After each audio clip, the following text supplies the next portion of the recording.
All right. Hello, everyone. Welcome to From Complex to Conquered, a design framework to deliver rapid results. I'm Matt Stewart. I'm a director in Automation Anywhere's community and learning space. Lou Honeycutt is moderating in the chat. She'll do her best to help out with any general questions. But if you have any for me on this session, we will take them all at the end. All right, first of all, this presentation may include some forward-thinking statements about our products and vision. We're very excited to share these possibilities, but I want to remind everyone that the actual development and release timing, of course, remains at Automation Anywhere's discretion. Think of this as a glimpse ahead into where we're heading. So for those of you who missed Micah Smith's keynote about the Pathfinder framework, this framework helps automation teams navigate the complexities of managing an automation program. The material in this session is aligned with the above dimensions, with development and deployment as the primary, and both operating model and delivery and change management and adoption as secondary. I highly recommend you check out the keynote on demand later to learn more. And then stay tuned in the coming weeks and months as we roll out more updates to Pathfinder. So let me explain where the inspiration for this design framework and session came from. My automation career started off as a developer, and during the very first demo to my business partners, my build was not very well received. Something about missed requirements or not doing what they wanted, and I was told I had to start over. And I had no idea how that could have happened because as the developer, obviously I did everything right. I did everything to the requirements that were provided. It passed all the testing criteria, but I really wanted to know what happened. So over the span of the next few months, I spoke with my business analysts, our product owners. I spoke to people from the business themselves to figure out what really happened and how things broke down. And from there spawned the design framework that I'll be introducing you today. So the goals of this framework, what I hope you guys will get out of this. One, to prevent you from experiencing a similar fate that my team and I did, I'll be sharing with you a common language to use for discussing automation project design, regardless of your role in its building. I'll also show you how this lets you design automations focusing on business information first and foremost, rather than all the technical nuance. Then I'll share with you a few practical, though a bit technical, examples of putting it to work and solving some real delivery problems you've likely faced. Okay, so if you've ever done automation before, you've likely seen or made a visual that looks like this. Don't worry about the individual steps, just soak it in. It's just an example. This is a process map that shows how 5 teams interact with a customer complaint. Well, from this point, how would you go about automating this process? Do you keep each of the individual teams independent and make 5 separate bots? Do you try to make a single automation? Do you collapse related work streams together? How do you even go about talking about the various types of work that are being done within this process?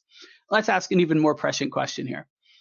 Have you ever decided to automate a process and didn't even have something like this to start with? If your audience or partners are non-technical, it can be very difficult for them to even know if these steps are automation friendly. And getting too deep into all the technical possibilities at the start will slow progress down on identifying what actually needs to be done. All of this together can be very difficult to do, especially when there's no common language or approach shared by your team. So let's talk about that framework now. All business tasks can be conceptualized into the 5 stages you see here.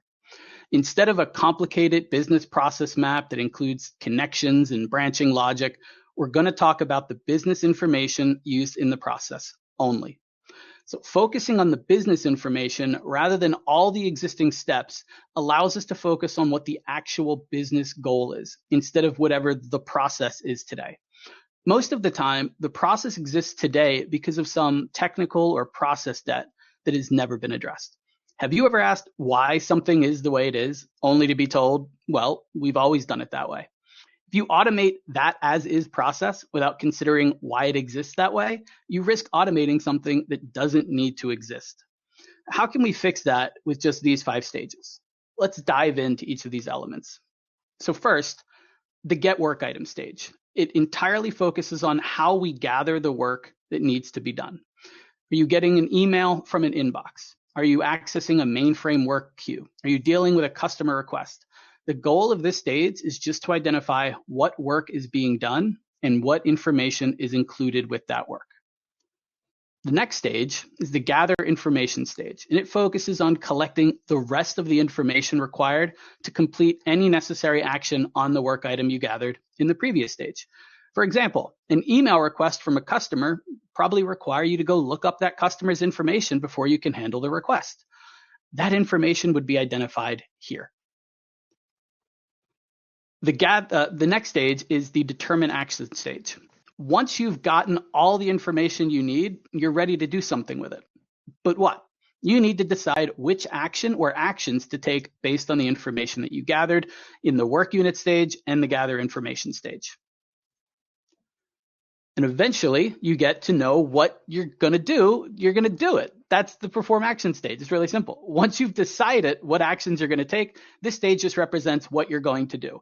Not only the what, but how can you achieve it? Where are those systems at? What information dependencies do you need? How can you take that action? And the final stage is the output stage. This focuses on what will happen to the work once you've done it. Where does it go? Who's impacted by this? What evidence or output from this process needs to be available downstream for another process? Okay, so let's apply that to my team one example. Again, don't worry about all the visuals. We're just laying out some information. First, we need to identify what that work item is and what information is included. We can tell from the diagram that it's a complaint. So let's say it's a customer complaint. We filled out what information is in there. You'll notice that the rest of the information I marked down isn't present on the diagram, but have you ever seen a diagram map out all the required business information? It's exceedingly rare, and that's not good because that's what drives everything. If you don't know what information is available or required, how can you identify what to do or if it'll be available later? It's important to ask those questions when diagramming out a process like this. So we're going to proceed through the rest of these stages as we organize what those points are.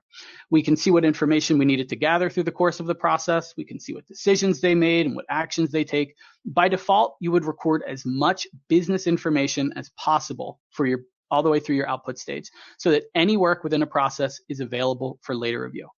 And just to clarify one point, you needn't diagram this out, have a diagram available to get this information. You can just ask these targeted questions to the related stakeholders or your business partners to get that. Asking questions in a deliberate manner, focusing in this language, helps get the conversation aligned and on track and unified across all teams. So with all that in mind, let's bring back the same visual we had before. Because while it's not helpful in understanding the type of work that's being done or the information inside of it, it does help show the flow of the process between teams. But fortunately, we can do that same thing in the design framework. I might be a bit biased, but I think this looks easier to follow. I've removed the text here to fit it on a single slide, but within a Visio or other mapping tool, you can put as much information as you want. As mentioned before, this organization and approach gives you full insight into what your actual business goal is and what business information is happening in each stage, so that solving the problem is a lot simpler. Consider the original process map. How would you begin to select what release you do what the minimum viable bot is, what a first delivery is, what parts can be automated in what order to deliver what value? Would you have to build the entire thing in one release, or could you break it down into meaningful sections? How could you even talk about what impact you have to the business in that first review? One other really important benefit is that this help clearly defines the dependencies each team has on one another. You can clearly see that team 1, 2, and 3 all share a common work item, but the other interdependent teams work on unique data, decisions, and actions. You can see that the output from team 3's provides the input to team 4, and that everyone outputs to team 5. You can see that when you combine this detail review from earlier, you know exactly what business information moves between teams and when. While this example only shows the output of an entire process being the input to another team's process, there are many times where the gather information stage is just the work another team does. Junior underwriters gather information from documents, provide them to senior underwriters, and their input would be the gather information stage from a senior underwriter's process. Okay, so this is a nice visual tool, but can it actually help out when doing design and delivering things? Let's talk about this in the context of Automation Anywhere's technical capabilities. Okay, again, don't worry about reading all of this now. This is actually provided to you in the resource section of the session as a resource pack that we will review later and teach you how to use. I'm not going to do a full technical overview either of the entire product. I just want to emphasize that this design framework allows you to align capabilities to these stages in a very useful way. Remember, the goal of each stage is to complete a specific business function in a business process, leveraging that business information. So as an example, by the time you complete gather information, you will have gathered both the next available work item and all the information about that work item that you need to make decisions about what to do with the work item. You'll be able to use one or more of the components in the product to achieve those goals for each stage. Just as an example, let's map a very simple bot process that processes invoices sent by partners. The bot runs on a schedule. It will check email to gather that information. It will download a file attachment and run it through document automation. It will then use if-then logic to make a decision about what stages or what actions it needs to take. And then it'll update a system via, an API. And then it'll output all of that in logs. I'm just so choked up. I love this thing. So,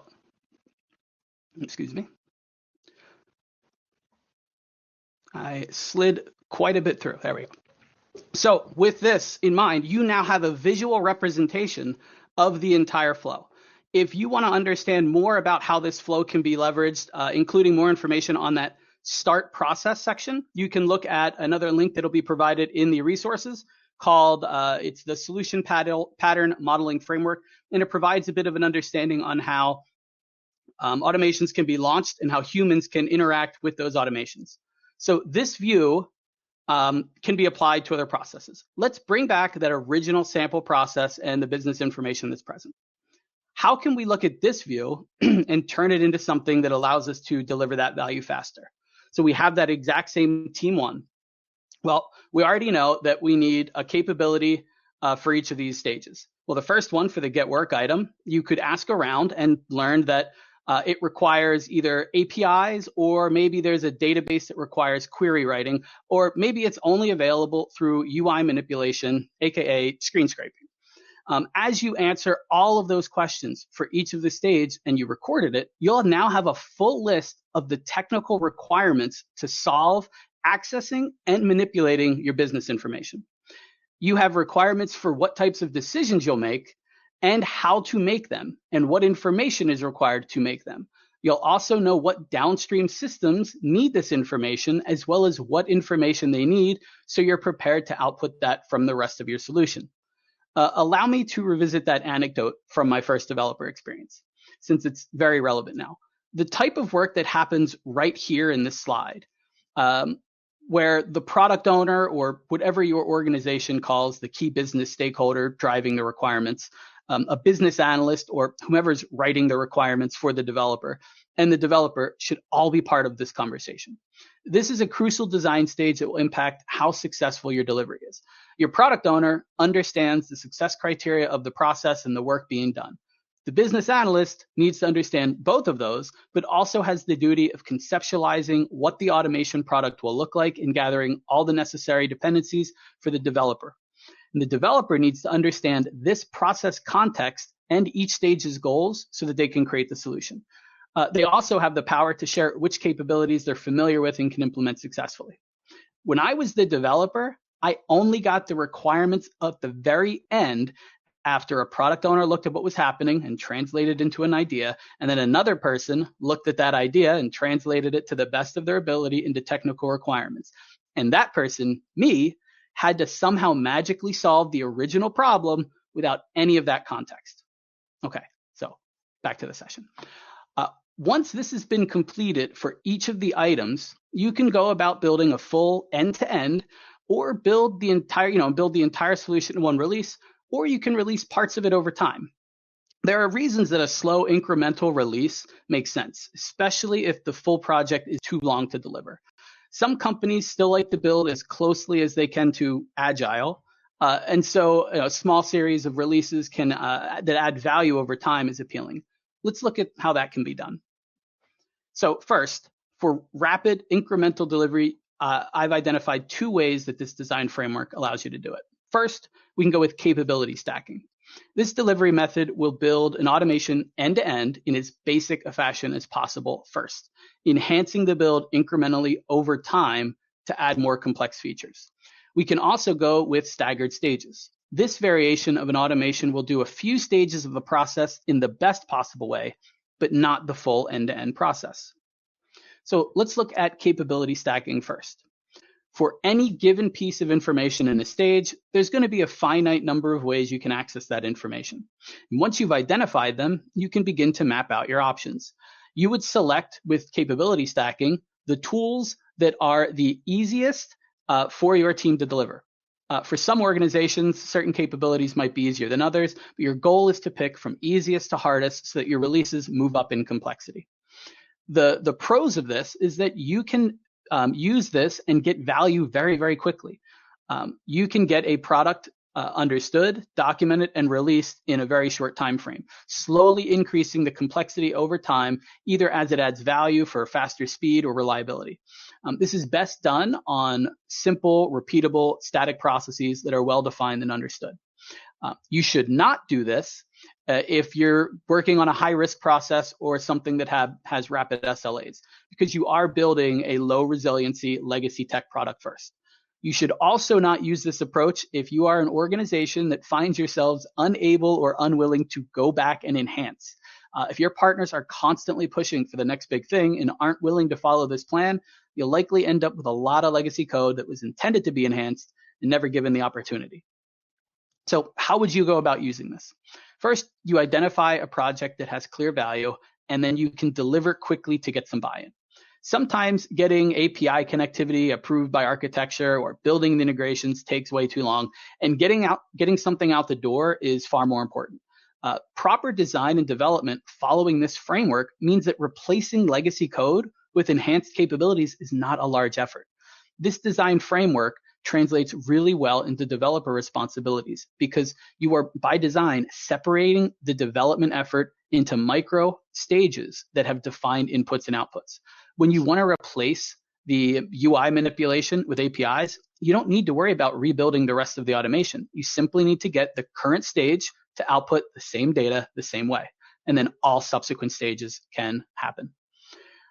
Over time, the value of these releases does stay the same to the business, but the difference is you'll have more resilient, potentially faster automation. The other way is something I call staggered stages. This variation of automation delivery will do parts of a process entirely, but not the full end-to-end. So when would I want to use this? This is best used on processes that can add value to a human who needs to do work without having to do everything. So these are going to be high volume, complex processes that have a lot of steps involved. And the situation of having to map out the entire complex process over many months before delivering any value really doesn't seem appealing and can get in the way of delivering anything. But if you think about a process where a human needs to get a work item and then gather a lot of information from multiple systems of record spread all over your organization, and then make a complex decision based on that information, and then go do multiple work in a bunch of different systems, well, you could build the entire end-to-end in 6 months, or just build the gather work item and get information stages in a month, deliver that to a human who can proceed to do the rest of the work themselves with that acceleration, while your business analyst and product owner work through the rest of the process. How to use this? Well, first, you just complete the design framework questions for each stage, identifying the clear outputs to each of the stage, and then you go about and identify the value added from each of these stages. Using time studies or any other calculations, you might see some other inspirations on how to do that in my session tomorrow on the AIM framework and value measurement. For each of these stages, you can build a business case and deliver that stage and realize the value associated. This can be repeated as needed. You might find out that after release 2, any further development will only save a couple of hours and it's not worth it. So rather than committing to the full end-to-end process from the very start, figure out what actually adds value to the process and build that. That's really difficult to do when you use one of those old process maps. And when not to use this. So this variation does not help processes that are very multi-layered. For example, if a person finds a piece of data and based on that goes somewhere unique, this is actually more of a nested process where each piece of info results in a decision, which is a new piece of action, which is a new work item, etc. It can often appear as one process to some, but it's not really ideal for these types of use cases. And you'll discover those as you map these out. There's just too many permutations of data gathering and decision making that will get in the way of this working for that. You can also combine these. So if you've already delivered value, you've gotten to a full end-to-end process, you might later introduce new technologies that replace existing ones. For example, some of our coming AI capabilities can replace or augment basic decision-making in automations. That means you could skill stack after you've delivered in a staggered pattern. All three of these approaches share a benefit in that you can identify exactly what changes between versions, which means you can build a unique business case for each work effort. In the above example, we are saying release 3 will automate decisions. If we determine that would only add 5% additional value, but double or triple the cost of maintenance, we can put a stop to it in a clean and easy to communicate way. If we determine the opposite, that the decision making will add a lot of value, people will understand why we need to enhance an already successful and existing automation. So for the rest of the next portion, I want to prove to you that this is not fluff. Remember, I created this design framework when I was a developer with the goal of reducing the amount of work and rework my team had to do when dealing with changing requirements and changing technologies, as well as just getting things right to start. So I'm going to show the next portion of this inside of Automation Anywhere's product. I'm not going to get too technical, but I'm not going to do coding demos here. It'll just be screenshots of the product to show that it does align very nicely with what I've been reviewing with you. The screenshots might be something you've never seen before. So let's have a quick poll question before we move on. How familiar are you guys with Process Composer and Automation Copilot?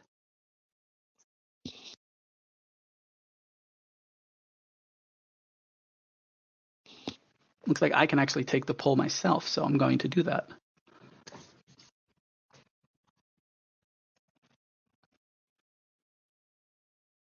All right. It's exactly what I expected. So right now, about 60 votes are in, and 60% of you have heard of them but don't know too much. So before I move on, let me give you a little bit of a rundown on what Process Composer looks like and what value it adds.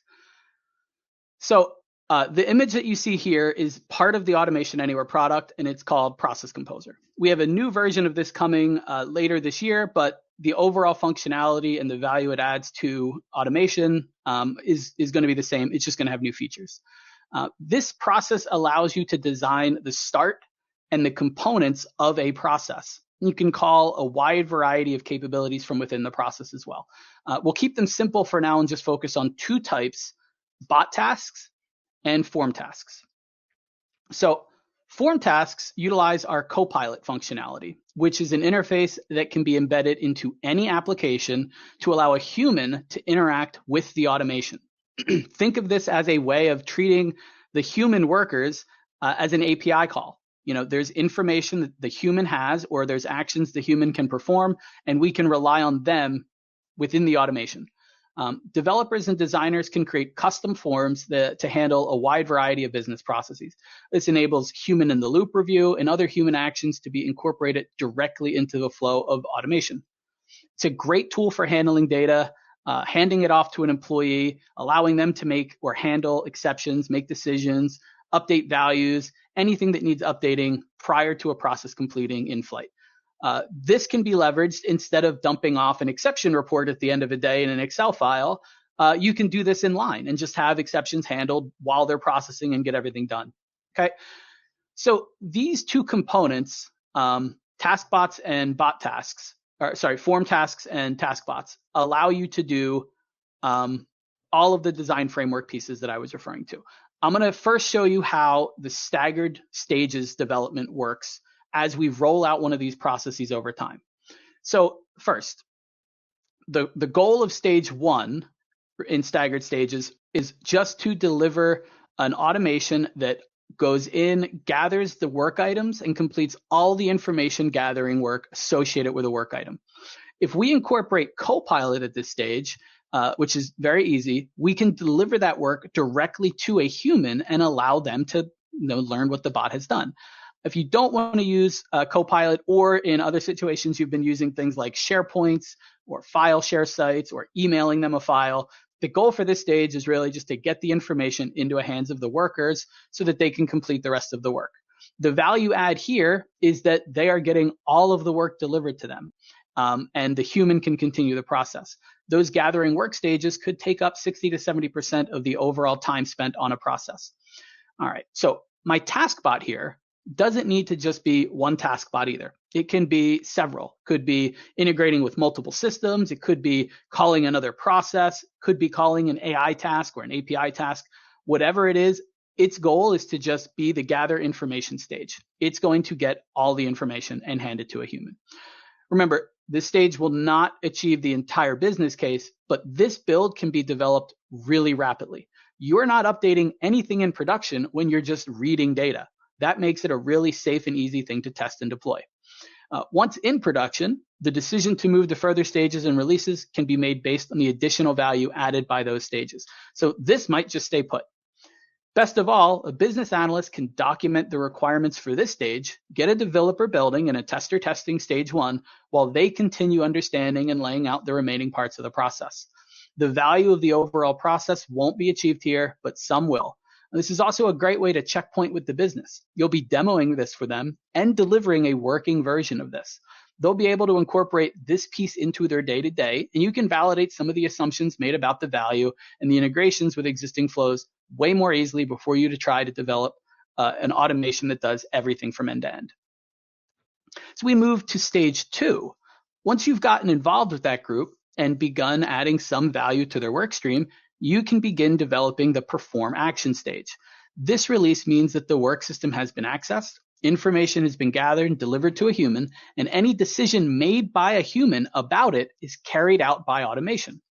Let me briefly explain why performing an action is automated first before making a decision. Well, frankly, decision making is really hard. Business logic is often difficult to nail down. Business processes sometimes don't fit neatly into programmable rules, or even worse, the process you're automating might not have rules defined to begin with. Decision-making is something humans excel at and are very adaptable with. If the process or business rules change, humans can be retrained incredibly fast. And having an automation process that looks like this means no matter what changes get made to what decisions they're making, as long as the information going into the decision and the actions that are available after don't change, you never need to update this design. They'll just continue to be retrained, them being the humans. Again, Copilot at this point is optional, but it makes it way easier to present the data and enable a user to determine what steps need to be taken and initiate that action. In most processes, like the one I provided earlier, there's a fixed set of things that can be done. Each of those actions should be built for this stage, and you can capture all the available value associated with gathering information and performing actions. If there's value justification for proceeding to automation decisioning, that can be done well. You can add in automated decisioning and a human in the loop review as needed for release 3. This tool would now cover all of the business logic to decide that outcome. It could be something as simple as nested if-then statements, or it could be an API call to some custom machine learning model that your company has built. It could even be an integration with an AI skill or enterprise knowledge products that incorporate generative AI right into Process Composer. Whatever the technology choice, you can incorporate exception handling in here for humans to handle edge cases or instances where a work item couldn't properly determine its outcome or it lacked confidence. This will ensure continuity across all your work items without needing to go elsewhere for exception handling, while also handling most things within normal flow. The best part of this approach is that you're not committing to the entire build all at once. There might be no reason to automate the decisioning. If the decisioning only takes humans 5 seconds per work item, you could just stop at release 2 and let the humans continue to be the experts of the process. If this was a process where business rules change frequently, it's probably better to let the humans continue to handle the decision making while letting automation do what it's great at. This approach ensures you can deliver results rapidly, focusing on the right part of the problems and in a way that makes sense to your stakeholders. So let's do another poll question. Reflecting on all of the stuff that we just talked about business rules and business logic and how hard it is to make decisions, how often do you run into this situation? I need to test this automation, but I don't have enough non-production data to test all scenarios. The business won't give sign-off without testing evidence. I'm blocked.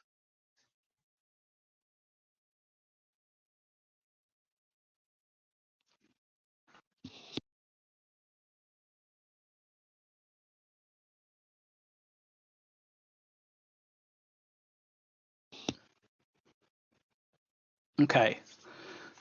So right now we're hovering around 60%, although that number continues to go up for frequently. It seems like this is a problem a lot of you face. And even the ones that don't face it, they say it's on occasion. So there are some processes that, straight through you can just build, and others, at least if I combine these numbers, 80% of you to 90% of you face at least on occasion. So fortunately, the design framework does have a solution for that. This is something that I call controlled production. Controlled production is a way of safely rolling out decision-making processing into production when test data simply does not exist at the level of effort required, and the level of effort required to create that test data for every scenario is too costly to justify for a project. First thing to note is that with staggered stages, you could still deliver the value by building everything except decision-making and allow humans to handle that part. But in the instance that you do want to proceed, let's talk about what you can do. So we've already shown here that the gathering information stage and the perform action stage can add value when you have 100% human in the loop. That was the previous few slides. And because the business information mapping exercises we did before, we know everything happening across these stages. So we know what the goal that each stage is to understand both the inputs and outputs so that we can map all the information across. We know what the output of the first stage is, being the work items details. We know that the output of the gather information stage is all of the information for that work item. We know that the output to the right now human task to make a decision is a decision on what to do with that work item. And we now know that the bot task at the very end, or whatever task, is going to have an output of a summary of what actions it took in the result. The decision here about the work item means that we can take actions necessary and produce that result. We have all the chunks of information throughout the design. Let's just think about what this means. At any given stage of this automation, we know what inputs are required for the next stage to work, and we know what outputs are coming out of those stages. To make a decision, we just have to understand how the work item relates to the additional information and what decision is being made. We have a design here that greatly assists us in testing this automation and scoping testing scenarios. So remember, this first part is a testable solution. The highlighted section here is a testable chunk that will grab a work item, gather all of its material, hand it to a human, and the human will make a decision. The section is testable. The only thing that needs to be tested is, did the information make it to the human correctly? The part of this that does not require any testing is every potential iteration. We don't need to test that we could gather a specific value from a system. We are testing that we can gather information from that system correctly and package it and deliver it to a human. During the second half, we have another testable chunk. This is also a testable solution. A human can make a selection or decision about the work item regardless of the information contained therein. And the automation can perform that action. This solution also does not require every permutation of information to exist in your test environment, because the only thing that we need to test that we can take the right actions is a human's decision and some stage data. The inputs to these actions can vary infinitely, but the actions don't. You can test every action that can be completed as requested by a human. The part that's left untestable, as visualized here, is the decision making. The potential variety of information being input to the decision maker is infinite. That's where we run into that blocker of finding the necessary test data for all scenarios. This solution can already make it to production because there's a human making decisions. So let's look at how controlled production can safely test this design without introducing any additional risk.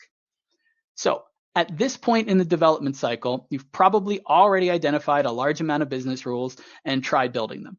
And I'm about to say some scary words here. You can validate those rules in production. Before any pitchforks or torches come out, let me explain. A task bot that has no impact on the work you've already done can be introduced at the very end of this process. And it uses the outputs of the gathering information stage to record what I would have done if I was making the decision. That decision I've noted here as logic check can be recorded so that later it can be compared to the actual output from the human task review. I already recommend recording everything a bot touches into logs, into COE Manager, in any place so that you have auditing and value capture purposes later. And adding this logic check to that output, you're already doing it. So shouldn't be any additional effort. This simple change gives teams a good idea on what's working and what isn't working in your business logic code. At this point, you are not impacting production at all. This task bot is happening after everything else and is completely independent from anything happening. All it does is records a value to a log file for data analysis. Think of it as having a new hire watch over someone's shoulder while they work and quietly guess to themselves how they would have handled things. This release adds no additional business value, but it's also invisible to the overall process. Continuous improvement and refinement of this logic check will eventually get you to a point where you can move on to the second release of controlled production. The second release will be done once there's a very high level of performance from that logic check task. This will now become involved in the human process. It will make a recommendation on which action to take or which decision to make based on the information it gets from gathering information. That recommendation will show up in a recommendation field in the form used by a human alongside the information gathered by the bot. At this point, the human is still in charge. They are still the one making the decision, and only their decision is the one that can drive the process forward. Again, there's no additional risk introduced here because humans are in control the whole time. This delivery will potentially shorten the time it takes for humans to make a decision because you are presenting both the decision, the rules, and the information about why that recommendation came through. The human in the loop piece can be kept in place for as long as it takes to ensure maximum alignment. Eventually, you'll realize one of two things. It's 100% aligned and always makes the right decision, or it's close enough to add value, but not enough to let it do its own thing. If it's the latter, you leave human in the loop in place indefinitely. But if perfect accuracy levels have been achieved, you can proceed to removing human in the loop entirely. If perfect accuracy levels are achieved and you remove human in the loop, now you have a fully automated solution that you never had to have test data for. And despite that lack of test data, you were able to safely deploy without introducing any additional risk to the business by following staggered stage design and leveraging human in the loop to assist in your review.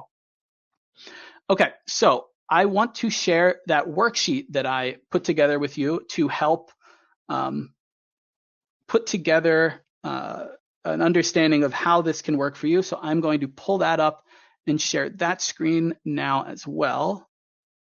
And then we will take some questions. So this workbook, and I think, Luke, can you put that on the stage for me? Thank you. So this workbook, I've provided some instructions with it. And I've done it in PowerPoint format instead of PDF so that you can do copying and pasting. The first is a blank canvas for you to map out each of the stages. The second slide is a rollout mapping plan that will allow you to color code using conditional formatting what stages you want to do in what release order. And then on the final slide is a list of all of the capabilities that we have or are building in the product.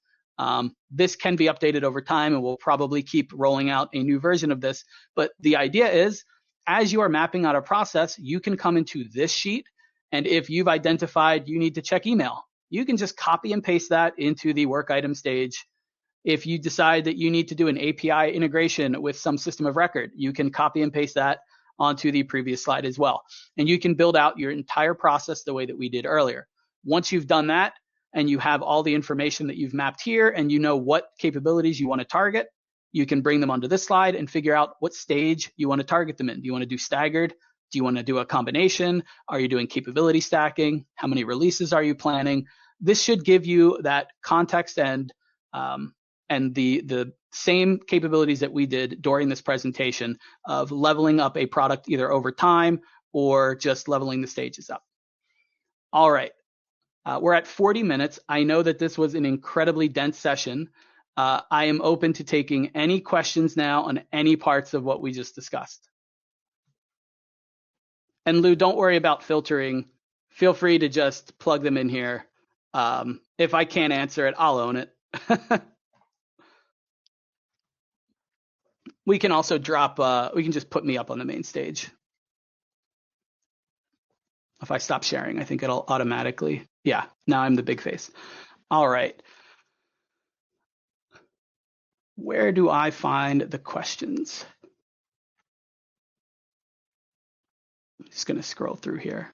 I see Miriam has also heard we have always done it that way. Yeah, I heard that all the time.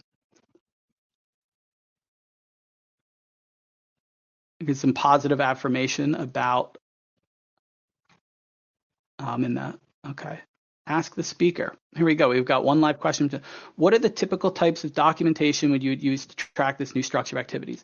Yes, so that is a great question. This was something that I was struggling to get through my internal governance at my last company. They still wanted a traditional architecture diagram, and the originally approved solution design document was still a bit of a muddy nightmare. I stopped as a COE leader enforcing that muddy STD document. And my reason for it was busy work, right? You filled out this form, and if anything ever broke in the bot, it didn't tell you how to fix it. If you ever needed to do an enhance, it never told you where that fit. It was just documentation for the sake of documentation, at least the variation that we had. So I was advocating for this visualization becoming a new standard for an STD. And Ali Morris in the chat here, we were considering doing a Pathfinder Summit presentation on a new standard of STD that was based on this, but we've already got a bunch of sessions, so we cut that for time. But it is something that I think is important to discuss, because you can't just put things into production without that type of documentation. So the value stuff that I wanted to put in was this visualization, because it lets you know where things happen, what integrations are happening, why they're happening, gives you all that context. And the other parts of SDDs that generally matter are the value associated with each. That's built into what this framework is. Each stage has its own value. You have to mark that out, as well as all of the technical architecture and integrations. You're calling that out as you build this. So I think that you could advocate for this being a foundation for a PDD, SDD, or TDD.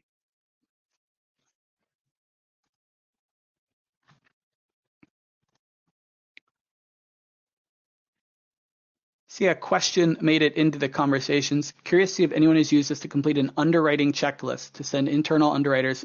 So the analogy that I made earlier for underwriters, we were tasked at one point with doing automation in a mortgage space. And we did this exercise, mapped out all of the inputs and outputs, and we ended up not having to do any automation.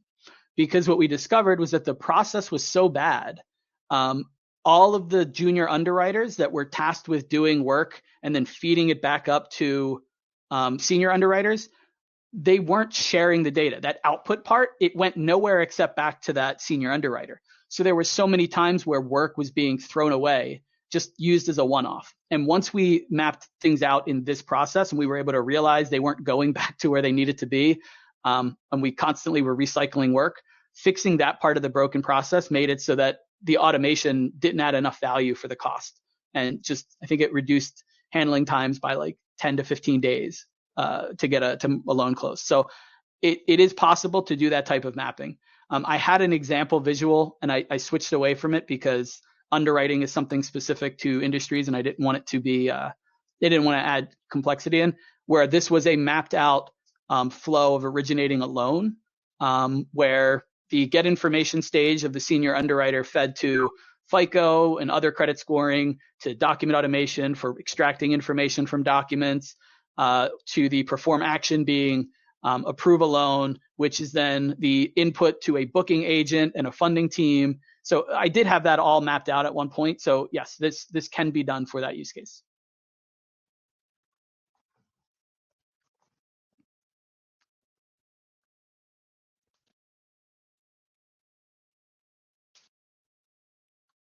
Oops, scrolling through the rest of these. Custom forms to submit ROI for bots. I see that the test automation environment piece. Yeah, it's becoming complex. So I don't know how other organizations have dealt with this, but I know where I was, it was such a large company that the automation group was in its own, technical silo.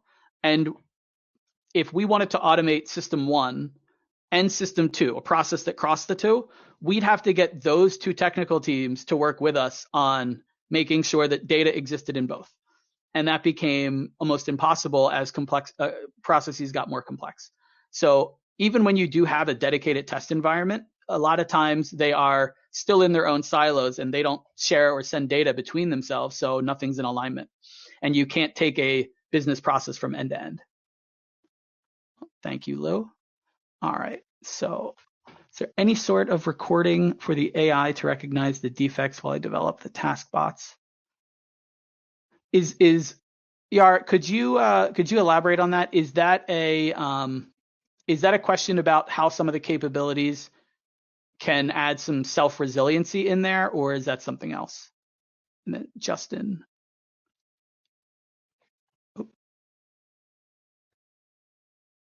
Where would you suggest that a center of excellence start on transitioning a typical build?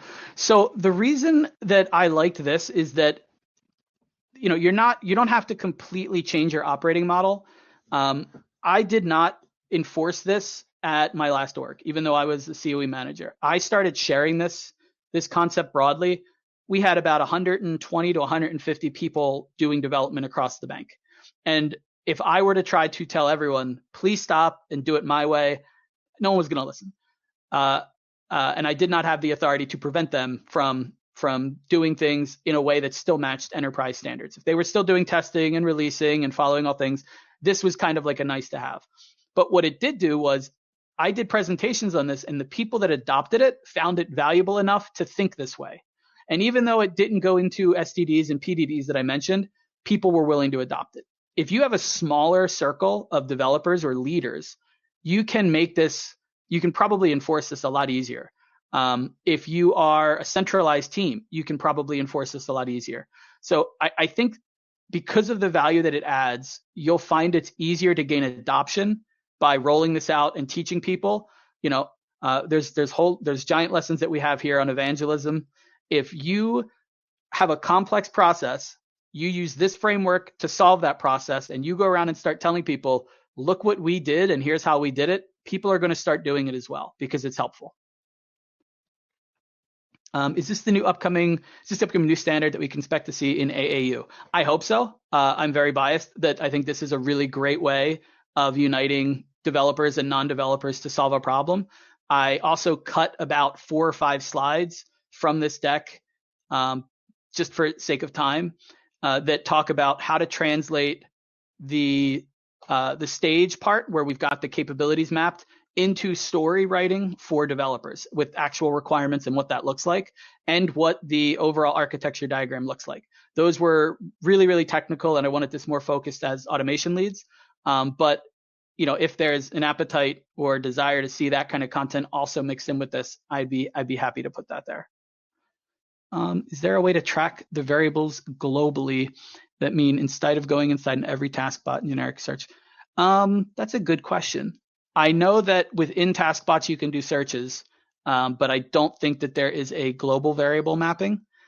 Fortunately, with Process Composer, if you've ever used it, just being in the Process Composer canvas, every single variable that is going in or out of any of the components that you put in there are available throughout. So while you can't browse them as easily, if you've put it in a taskbot and it's an input or an output variable in that taskbot, it's exposed in Process Composer, and it allows you to do that handoff a little bit more easily. Right, you are. So there is one thing, this is back to the question on, is there any sort of recording for AI to recognize the defects while I develop the taskbots? There are a couple of features that you can put in. We have some, I can't remember, policies. I think they're called policies, where automation leaders can add in certain requirements for what code should look like. Those aren't AI based, they're very rules based, but they can be helpful. One example, if you've got people that like just throwing their entire business process into one taskbot and not putting any comments in the entire taskbot, you can stop them from being able to promote that code with a policy. You can have a maximum or a minimum length of a bot. You can have comment coverage. There are things like that that you can do. There is some resiliency features. One of them is generative recorder that can make it so that things are better, but that's just a feature for UI manipulation, not really relevant to the design framework. Let me scroll up a little bit. Can you give a specific example on controlled production logic chat? Yes, okay. Let me just think back to some of the bots that I've done. Okay.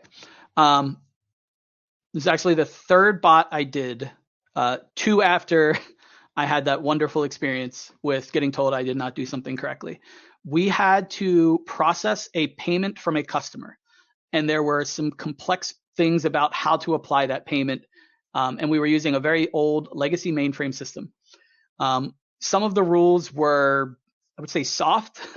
We would look back at how much the customer was behind in payments. We would see how much they had overpaid, and then there was some rules about how good the relationship was with the customer that they never really defined very well for us in the early requirement stage.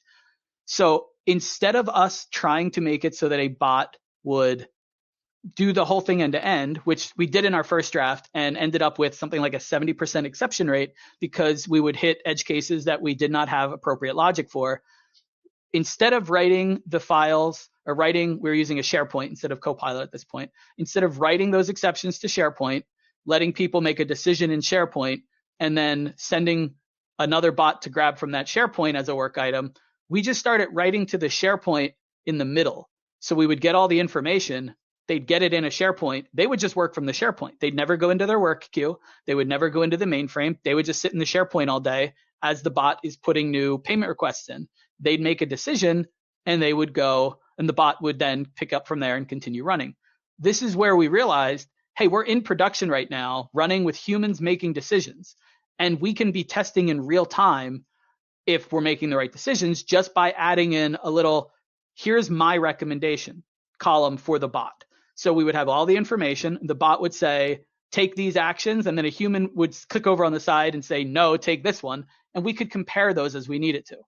And eventually we just stopped needing the humans because we got to the point where the bot was doing like 80 to 90% of the work, and 10% exceptions was good enough for the 1 or 2 people that they wanted to have left in that team.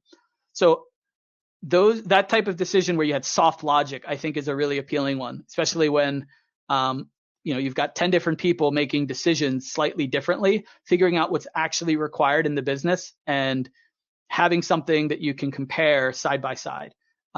Let me know if that's helpful. Let me scroll up a little bit more. How do we simplify and build automations when the security and compliance team enforce us to use masked data when the business does not know or have masked data already? The masked data problem. Yeah, so if you're in the lower environments and you're testing capabilities, what's in the data is less important.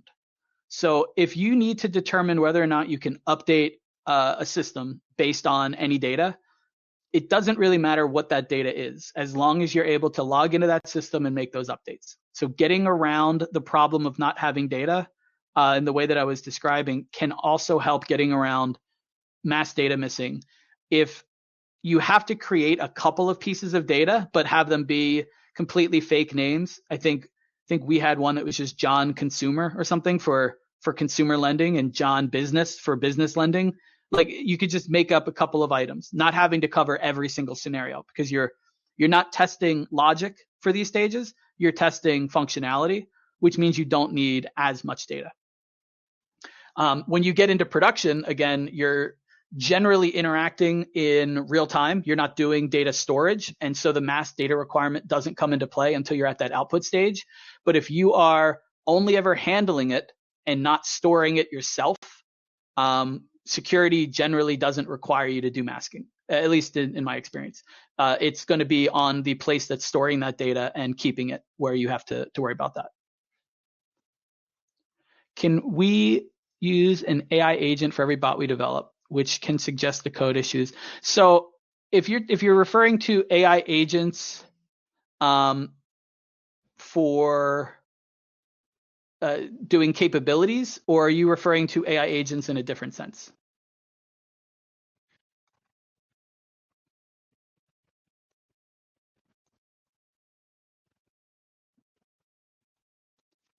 So I think your question is getting to the point where, are you asking if we need to deliberately orchestrate these bots the way that I'm talking about in the linear fashion, or have an AI agent handle things? And if you're talking about the AI agent handling things for us, you should tune into Ollie Morris's session on agentic skill stacking, because that is the entire topic of what that is. How we move from linear bots to autonomous AI agent style bots over time, how you can build those skills up. And I don't want to take away from his session.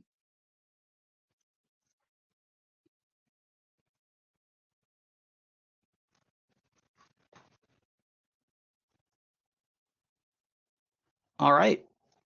AI agent for suggesting issues. So we do have an AI automator. Lou, is there a session on AI automator? Could you find that and link it in chat if there is? There is an AI automator feature that allows us to, you can describe what problem you're trying to solve, and it would write that code for you or make next best recommendations on building that things. This isn't really meant to help with design though. So you're thinking about where your business information is and where it's going, that's up to somebody using this framework. What the AI automator helps you do is when you've identified how you need to act on a piece of business information or do an integration, you can tell it what you need and it'll generate that code for you. So it'll make it easier to execute or leverage the capabilities we have, but not necessarily figure out when to use them within the context of an automation.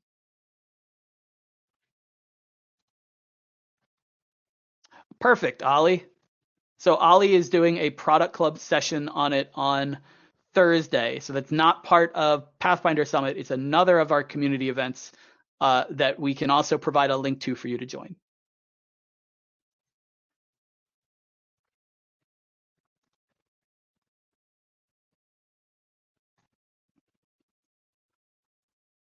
All right, I think I covered all the questions.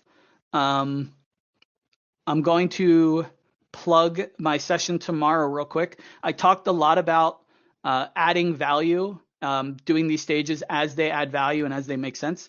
I have a session tomorrow that covers how to assess value, measure value, and make sure that your stakeholders understand and agree with the way that you are measuring the value associated with automation. Awesome. All right, so giving you guys 1 minute to get to whatever next session you are hoping to get to. Thank you guys. Talk to you later.